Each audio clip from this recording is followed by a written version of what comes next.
Hello दोस्तों, कैसे हो। तो आज का क्वेश्चन ये था, how to build confidence on PYQ और क्वेश्चन सॉल्विंग। तो दिव्यांश तिवारी नाम का एक बच्चा था जिसने कमेंट किया था कि how to build confidence on PYQ solving. तो यार ऐसे कहीं बच्चे हैं दिव्यांश जैसे जो इस क्वेश्चन में अटक जाते हैं और उनको पता ही नहीं चलता कि हम कैसे अपना कॉन्फिडेंस बढ़ाएंगे और पीवाईक्यू सॉल्विंग पर, जिससे हमारे मार्क्स बढ़ेंगे। तो एक सिंपल बात कहूँगा, इसका एक ही आंसर है और वो है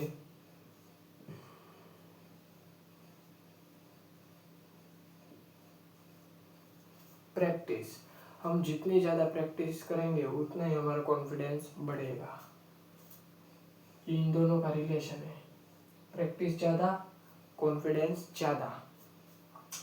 लेकिन बात आती है प्रैक्टिस, हम कैसे करेंगे प्रैक्टिस जिससे हमारा कॉन्फिडेंस बिल्ड हो। तो पहले तो आपके पास, अगर आपको कोई क्वेश्चन को सॉल्व करना है, सो आईआईटी जेईई में, मेंस में, एडवांस में, कोई भी एग्जाम ले लो, इधर एक ही बात होती है। एक बात क्या होती है, टॉपिक्स आर लिंक्ड। अगर एक चैप्टर ले लें हम एग्जाम्पल के तौर पर, basic concept of chemistry,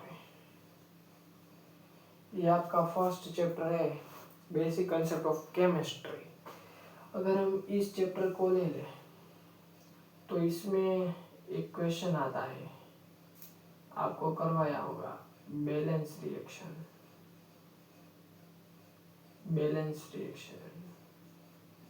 oxidation method आती है, एक नॉर्मल मेथड आती है। तो ये दो मेथड से हम बैलेंस रिएक्शन का क्वेश्चन सॉल्व करते हैं।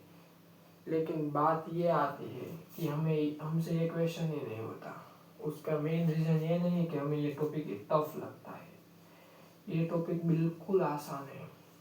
बैलेंस रिएक्शन एकदम आसान टॉपिक है, ये कुछ टफ टॉपिक नहीं है। लेकिन हमें क्यों टफ लगता है, उसका कारण ये है, हमें ऑक्सीडेशन स्टेट निकालनी ही नहीं आती। तो पहले ऑक्सीडेशन स्टेट निकालना सीखना होगा, बाद में हम ये सीख पाएंगे। मोल्स निकालना सबसे आना चाहिए, मोल्स निकालना पहले सिखाएंगे, बाद में हमें ये आएगा। So this two is important over this. Oxidation state अगर निकालना आप जान गए, अगर आप मोल्स निकालना जान गए, तो ये आप इजीली सीख पाएंगे। मैक्सिमम बच्चे क्या करते हैं, ये तो बेसिक है, ये तो बेसिक ऐसे करके इस दोनों को अच्छे से नहीं सीखते। वीडियो को 10 टैप करेंगे, निकाल देंगे। ऑक्सीडेशन स्टेट आनी चाहिए निकालनी, कोई भी एलिमेंट हो उसकी जीरो होती है, कोई भी कंपाउंड की निकालनी आनी चाहिए। इससे बहुत सारे टॉपिक है।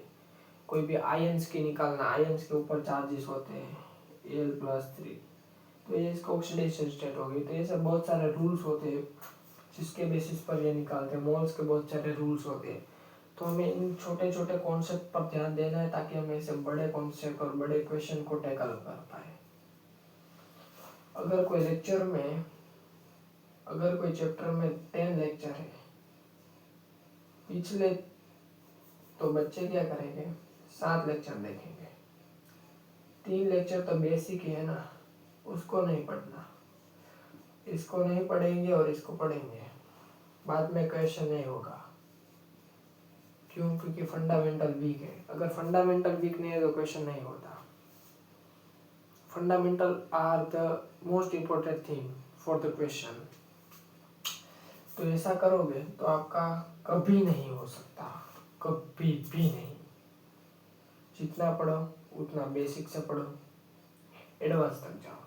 बेसिक से पढ़ना क्या होता है, अगर कोई चीज़ वीडियो में आपके मोबाइल में अगर कोई भी लेक्चर चल रहा है कोई भी लेक्चर चल रहा है तो उसको सब चीज़, या टीचर होगा वो सब चीज़ समझाएंगे, आपको सब चीज़ समझनी पड़ेगी, रट्टाबाजी नहीं। इस ये कोई स्टेप किया तो इसके बाद ये स्टेप लिखा तो ये स्टेप कैसे आया, वो क्या रीज़न था जिसके वजह से टीचर ने ये दूसरा स्टेप लिखा पहले स्टेप के बाद में, तो सारी चीज़ों को समझना पड़ेगा, एकदम फोकस रह के वीडियो लेक्चर देखना पड़ेगा। तो ऐसे सभी लेक्चर्स अगर आप देख लेते हैं तब, सभी लेक्चर्स देखना का मतलब है सब टॉपिक क्लियर होने चाहिए, सभी टॉपिक क्लियर होने चाहिए। वन शॉट में सभी टॉपिक ही होते हैं, सब टॉपिक आते हैं उसमें, पूरा चैप्टर कवर होता है वन शॉट में। तो वन शॉट भी करो तो अच्छे से करो, अगर वन शॉट भी करते हो चैप्टर्स का तो आप क्वेश्चन आसानी से कर सकते हो, लेकिन फोकस से होना चाहिए, ये बात है, फोकस से, समझ कर रट्टाबाजी से नहीं। रट्टाबाजी करोगे तो कुछ नहीं कर पाओगे, बोर्ड में मार्क्स आएंगे, जेईई में नहीं आएंगे। सो आपको सब चीज समझ के करनी पड़ेगी, टॉपिक एकदम सब दिमाग में खुले रहने चाहिए। अगर कोई चैप्टर पढ़ा तो पता होना चाहिए इसमें, जैसे कि basic concept of chemistry moles आते हैं, उसमें ऑक्सीडेशन स्टेट आते हैं। अगर मानो कि ऐसे 7 कॉन्सेप्ट आते हैं तो पता होना चाहिए 7 कॉन्सेप्ट, उनके नाम है, पट पट पट पट। इसके अंदर हमें कौन से क्वेश्चन ज़्यादा पूछे जाते हैं ये पता चलना चाहिए। ये कैसे पता चलेगा, पीवाईक्यूज करो, पीवाईक्यूज करोगे अपने आप छापने लगोगे कि ये क्वेश्चन रिपीट हो रहा है। तो ऐसे होगा सब ऐसे। अब बात आ चुकी है, मैंने सब कुछ लेक्चर्स अच्छे से देख लिया, मैंने वन शॉट भी देखा है लेक्चर का, तो उसमें सभी टॉपिक अच्छे से पढ़ लिया, तो पूरा चैप्टर कवर्ड हो चुका, तो बेसिक हो चुका, अब तो क्वेश्चन होने चाहिए। लेकिन फिर भी क्वेश्चन नहीं होते, फिर भी क्वेश्चन नहीं होते, तो इसका क्या रीजन हो सकता है? क्या आपने अच्छे से नहीं पढ़ा? ये एक मिनट,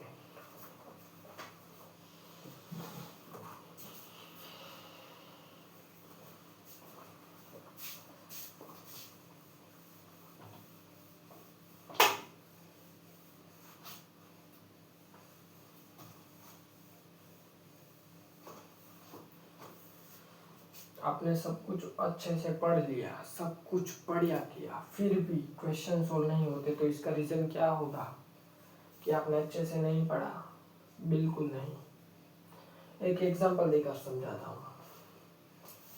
एक बेंच से, मतलब एक क्लास है, उसमें एक बच्चा, दूसरा बच्चा, तीसरा बच्चा, इसका नाम एल, इसका नाम जी, इसका नाम पी, ठीक है। ये तीनों बच्चे, ये तीनों पक्के दोस्त आ रहे, पक्के दोस्त है, दोस्त। इनको सबको पढ़ना है, पढ़ना पसंद है इनको, बहुत ज़्यादा मेहनत हो बच्चे तीनों, साथ ही पढ़ते हैं, साथ ही खाना खाते हैं, साथ ही ब्रेक लेते हैं, साथ ही घर पर स्टडी करते हैं, सेल्फ स्टडी, सब एक साथ मिलकर क्वेश्चन सोल्व भी खुद एक साथ करते हैं, अलग अलग बैठकर, ये करेगा, एक ही बेंचेस पर बैठते हैं। इन्होंने मेरे सारे लेक्चर्स वीडियो देखे, इसलिए इनको पता है कि हमें लेक्चर्स एकदम फोकस रह के लेक्चर हम देखेंगे, तब हमारी आंख जब टीचर लिख रहा होगा उस चीज पर होगी, वो क्या लिख रहा है, और हमारे कान टीचर को सुन रहे होंगे, ना कि किसी और बच्चे को, और हमारा ध्यान सिर्फ बोर्ड पर होगा। ऐसे ये तीनों पढ़ते हैं अच्छे से ध्यान लगाकर, बढ़िया बात है। फिर तो सर ने एक टॉपिक समझा तो इसको भी बहुत अच्छा समझ आ गया, इसको भी बहुत अच्छे से समझ आ गया, इसको भी बहुत अच्छे से समझ आ गया, तीनों को एकदम बढ़िया तरीके से टॉपिक समझ आ गया। फिर होते हैं ना, अगर आप इंस्टीट्यूट में हो, कोई भी स्कूल में हो, तो आपको कुछ क्वेश्चंस कराएंगे, जैसे कोई टॉपिक पढ़ाए तो उनके कुछ क्वेश्चन करा दीजिए। अगर आप कोचिंग में पढ़ते हो तो कुछ जेईई मेंस के पीवाईक्यू कराएंगे, उनसे रिलेटेड क्वेश्चन देंगे। अगर आप स्कूल में पढ़ते हैं तो नॉर्मल से फॉर्मूलास वाले इजी से सवाल देंगे। तो कुछ सवाल तो देते हैं सर।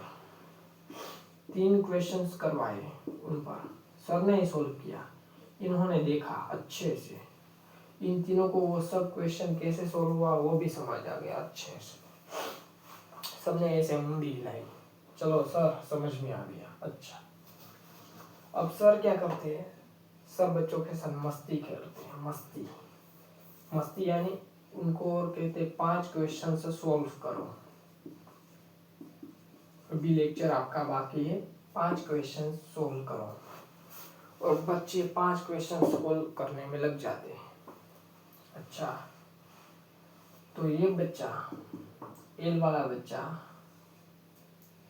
4 क्वेश्चन करता है, सही आंसर 4 होते हैं उसके, इसके सही आंसर 2 होते हैं, और इसका सही आंसर 1 होता है। इसको 4 नहीं आए, इसको 3 नहीं आए, और इसको 1 क्वेश्चन नहीं आया।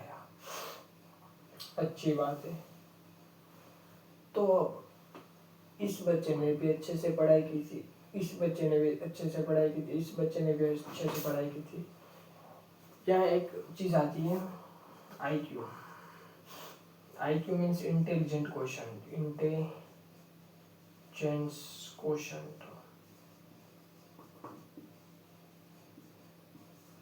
ऐसे 4 प्रकार के आते हैं, IQ, PQ, SQ, EQ। But अभी इसकी बात करेंगे क्योंकि ये ज़्यादा इम्पोर्टेंट है। इंटेलिजेंट क्वेश्चन, सब लोगों का इंटेलिजेंट क्वेश्चन अलग अलग होता है, अलग अलग। एलन मस्क का इंटेलिजेंट क्वेश्चन हमसे नहीं मिलेगा, रियलिटी है। वो बिना पढ़े भी सब कुछ एक साथ ही खुद पढ़ लेता है, हम नहीं पढ़ पाते, हमें पढ़ाने की जरूरत पड़ती है। ठीक है, टीचर पढ़ेगा तब हम समझेंगे, वो खुद समझ लेता है बुक से। तो IQ डिफरेंस रहता है कुछ, इसका IQ अच्छा था, इसका कम था, इसका उससे भी कम था। बट 5 क्वेश्चन किसी से नहीं हुए। कुछ क्वेश्चन IIT JEE हिस्ट्री यानी JEE मेंस कह लो या एडवांस कह लो, उसमें क्वेश्चन ऐसे आएंगे जो हमें सोल्व ही नहीं करना है। एग्जाम पेपर में इसलिए बीच में डाल देते हैं ताकि बच्चा अटक जाए और उसका फ्रीक्वेंसी में अनमेच्ड हो जाए, उसका टाइम वेस्ट हो जाए। तो ऐसे क्वेश्चन कुछ नहीं होते जो आपके टेस्ट में भी कभी कभी डाल देते हैं। तो सब क्वेश्चन तो कभी नहीं होंगे, ये बात को, रियलिटी को समझ लो। दिखने में अजीब होंगे, कुछ अलग सा फॉर्मेट उस पर यूज किया होगा, अलग सी छत्र छाया बनाई होगी, वो करने भी नहीं और होगे भी नहीं करने, एग्जाम में नहीं करने। ऐसे अगर बीच में आए प्रैक्टिस करते समय तो उसको सीख लेने का अच्छे से। तो बात ये है कि इससे 4 हुए, इससे 2 हुए, इससे 1 हुए, सभी क्वेश्चन तो कभी हो गए नहीं। अच्छा, तो अभी भी कॉन्फिडेंस की कमी है। आपके पास कुछ मॉड्यूल वगैरह होगा, या फिर कोई भी मटेरियल, या फिर ये दोनों भी नहीं दिए हुए आपके इंस्टीट्यूट वालों ने और कोचिंग सेंटर वगैरह स्कूल वाले ने, तो आपके पास मैंने एक वीडियो में मार्क्स एप्लीकेशन दी थी। मार्क्स एप्लीकेशन का यूज करो, PYQs निकाले, सोल्व करो। एक बुक ले आना प्रीवियस ईयर क्वेश्चन की JEE मेंस की मिल जाती है बुक स्टोर पर जाकर ये बुक्स ले आना जिसमें सभी नए साल के PYQ दिए हुए हैं। उसमें आपको क्वेश्चन सोल्व करने हैं। कैसे? लेटेस्ट मैंने एक चैप्टर चूज किया, basic concept of chemistry. 30 question मुझे अभी के लिए सोल्व करने थे, अभी के लिए। चैप्टर की इनिशियल स्टार्ट हुआ है, खत्म हो गया, पढ़ाकर खत्म हो गया, सब लेक्चर देख लिया। 30 क्वेश्चन स्टार्ट करने मैंने फर्स्ट सेकंड थर्ड में स्टार्ट कर दिया एंड तक। अब क्वेश्चंस मुझसे नहीं हो रहे हैं, आपके पास ब्लू बॉल पेन होगी, ब्लैक होगी, ग्रीन होगी। जब एक बार बैठोगे और 30 क्वेश्चन को ट्राई करोगे और उसमें से जो भी क्वेश्चन नहीं होते, जिसमें भी डाउट होता है, उन क्वेश्चंस के नंबर के आगे, जैसे कि मुझसे 2 नंबर का क्वेश्चन नहीं हुआ तो पहली बार अगर बैठते हो तो ब्लू कलर से ऐसे कर देने का, डाउट में ले जाने का है ये। अब ये चैप्टर का हफ्ता हो गया, मैंने सब डाउट्स भी करवा लिए। अब दूसरी बार कभी बार मॉक टेस्ट आएगी तो फिर मुझे एक बार सॉल्व करने पड़ेंगे। तो ये 30 क्वेश्चन अगर सॉल्व करने फिर से बैठो और फिर से इसमें डाउट आया तो इसमें ब्लैक पेन यूज करोगे, फिर से डाउट आ रहा है, थर्ड टाइम सॉल्व करोगे, कभी मॉक टेस्ट आएगी, रिवीजन करोगे। तो अगर ये थर्ड टाइम सॉल्व करोगे तो ग्रीन कलर से करो। उससे क्या होगा, ये आपका डाउट वाला क्वेश्चन है। अगर 3 बार डाउट आया है तो इससे एक डायरी लो, डायरी, क्वेरी डायरी कहते हैं, क्वेरी डायरी, जिसमें फिजिक्स केमिस्ट्री में तीनों एक साथ डाउट्स वाले रखो, आगे ये पीछे कहीं पर भी सेटल कर दो, उसमें कोई दिमाग वाली बात नहीं है। अब फिजिक्स के डाउट्स ये 3 राउंड हो चुके हैं इसके, 3 बार डाउट में आया, दिमाग में पकड़ नहीं रहा है क्वेश्चन, तो दिमाग को पकड़ाने के लिए इसमें इसको नोट कर दो। क्वेश्चन नंबर 2 है, ये किताब तो एक ही होगी आपके पास क्योंकि ज़्यादा मटेरियल यूज़ नहीं करने, ज़्यादा मटेरियल यूज़ नहीं करने, एक ही बुक करनी है पीवाई, क्योंकि कोई भी और भी रेफरेंस बुक ले सकते हो, उसको सोल्व करना है, ज़्यादा बुक्स में नहीं पढ़ना है। तो बहुत बढ़िया, इसका क्वेश्चन लिखोगे और इसका आंसर लिखोगे। जब भी रिवीजन करोगे, समोसे खाओगे, कैंटीन में बैठोगे, कहीं पर भी घूमते रहोगे, तो इस चीज़ को आपको रिवाइज करता रहना है। ट्रैवलिंग के समय पर अगर बस वगैरह में जाते हो, कहीं पर भी टाइम पास, ये टाइम पास है, टाइम पास, टाइम पास। तो जब भी टाइम पास की बारी आए तो इसको निकालने का। ब्रेक में प्रॉक्सी लेक्चर्स होते हैं, उन सब में एक बार ऐसे आराम से बैठने का, टेस्ट से ये चीज़ ऐसे ऐसे ऐसे निकालना है इसको। फिर जब एग्ज़ाम होगी तब एग्ज़ाम देने जाऊंगे, लास्ट मोमेंट, लास्ट डे होगा, तब ऐसे एक बार निकाल के देखने लगे ये क्वेश्चन मुझसे नहीं होते थे, तो सब तो हो ही रहे थे, डाउट इसमें आया तो इसको चिपकाने का थर्ड टाइम। अच्छा, तो इसे ब्लू ब्लैक ग्रीन करना है, ऐसे डाउट्स वाले क्वेश्चन करना, तो आपके डाउट सब क्लियर हो जाएंगे। अब बात करते, अब आपने ब्लू ब्लैक ग्रीन सब में टिक करते, उसका मतलब आपने 3 बार आपके क्वेश्चन 30 क्वेश्चन 3 बार सोल्व किए।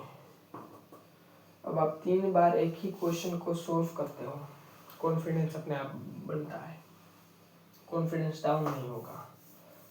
एग्जाम में देखकर ही समझ जाओगे कि इसमें ये चीज़ अप्लाई होगी, इसमें ये फॉर्मूला होगा, इसमें ये चीज़ होगी, और आप झट से फॉर्मूला लिख देते हो, अपना IQ का यूज़ करके क्वेश्चन को सोल्व करते हो, कैलकुलेशन करते हो थोड़ा बहुत, तो ऐसे बढ़ेगा आपका कॉन्फिडेंस। बार बार क्वेश्चंस को सोल्व करने से, सिर्फ थ्योरी पढ़ने से नहीं होगा। अब थ्योरी पढ़ने में समय भी कितना लगता है, मैं हकीकत में बता दूं, अगर आप ये फर्स्ट चैप्टर है एग्जाम्पल के तौर पर, इसमें मैंने सब चीज़ थ्योरी पढ़ ली, अब मुझे एक क्वेश्चन करने हैं, मैं थ्योरी भूल चुका हूँ, थ्योरी करने में 15-20 मिनट लगते हैं, कितने, 15-20 मिनट। अगर आपने अच्छे से चैप्टर पढ़ लिया है तो 15-20 मिनट, 30 मिनट ले लेते, चलो 30 मिनट में पूरा चैप्टर रिवाइज होता जाता है, फॉर्मूला भी रिवाइज हो जाता है, फॉर्मूले याद भी रह जाते हैं, कुछ थ्योरी होती है जिसको मैं समझना होता है वो भी समझ लेते हैं। तो 30 मिनट्स में तो ये हो गया, बाकी का पूरा टाइम क्वेश्चन प्रैक्टिस करना होता है। Theory part will be very less amount of, उसको टाइम नहीं देना है, मतलब ज़्यादातर आपके पास क्वेश्चन ही रहने चाहिए अगर आप सिलेक्शन के उस पार जाना चाहते हो। मैंने ज़्यादातर ऐसे बच्चों को देखा है सिलेक्शन के उस पार जाते जो ज़्यादातर क्वेश्चन के साथ रहते हैं, बल्कि जो थियरी के साथ पढ़ते रहते हैं उनका सिलेक्शन नहीं होता है। वो मैंने ऑब्जर्व किया है खुद अपनी बैच में, आगे पीछे सब जगह, ठीक है, सीनियर जूनियर वगैरह में। तो ऐसे कॉन्फिडेंस बिल्ड होगा, कुछ क्वेश्चन नहीं होंगे। अगर सब टाइप के क्वेश्चन नहीं हो रहे तो इसमें दिक्कत है। लेक्चर्स अच्छे से नहीं देखे, पंक्चुअल अच्छे से नहीं देखा। अगर ये कॉमन से क्वेश्चन हो जाते हैं तो फिर प्रैक्टिस की जरूरत है। अगर प्रैक्टिस हो जाती है तो सब क्वेश्चन हो जाएंगे, कुछ ही नहीं होंगे जो ये 3 ब्लू, ब्लैक और ग्रीन वाले होंगे, ये सब होंगे वो इसमें जाएंगे, तो ये क्लियर होते जाएंगे। जी एडवांस में भी सेम पैटर्न है, यही सेम चीज़ को अप्लाई करना मैं अपने दावे से कह सकता हूँ। मैंने अप्लाई कर दिया, मुझे बहुत हेल्प मिली है इससे डायरेक्ट मुझे पता चल जाता है ये क्वेश्चन में कुछ गड़बड़ है। और बहुत सारे बच्चे ये करते हैं, जैसे कि 1 2 3 ऐसे कुछ क्वेश्चन होंगे 10 तक मान लेते हैं, ये नहीं आया मुझे, ये ऐसे कर देगा, फिर ऐसे कर देगा, फिर बड़ा से, इसमें वो पूरा घूम जाता है, पता ही नहीं चलता। उस मॉड्यूल की हालत खराब हो जाती है, उस असाइनमेंट की हालत खराब हो जाती है, वो खुद नहीं समझ पाता। तो बेटर थिंग है आप ऐसे कलर को यूज़ कीजिए, उससे माइंड पर कंट्रोल मिलेगा, आपको क्लैरिटी मिलेगी कि ये चीज़ आती है, ये चीज़ नहीं आती थी पहली बार में, दूसरी बार में, तीसरी बार में, दूसरी बार में नहीं आएगी तो कुछ नहीं, दूसरी बार में नहीं आएगी तो आपको उसे अपने टीचर्स, स्टूडेंट्स, दोस्त सॉल्व करो। वहाँ पर भी आपको सफलता ना मिले तो आप ऑनलाइन प्लेटफॉर्म पर आराम से सर्च कर सकते हो, इजीली आप प्रिपरेशन कर सकते हो। प्रेशर मैं कहूँगा आपके पास है, क्योंकि मैंने एग्ज़ाम दी है, सच में प्रेशर वाले एग्ज़ाम है, बट ये चीज़ एक्सपीरियंस से बता रहा हूँ, इसमें कुछ गलत नहीं, इसमें कुछ गलत नहीं, इसे यूज़ करोगे आप अच्छे स्टेज पर जा पाओगे।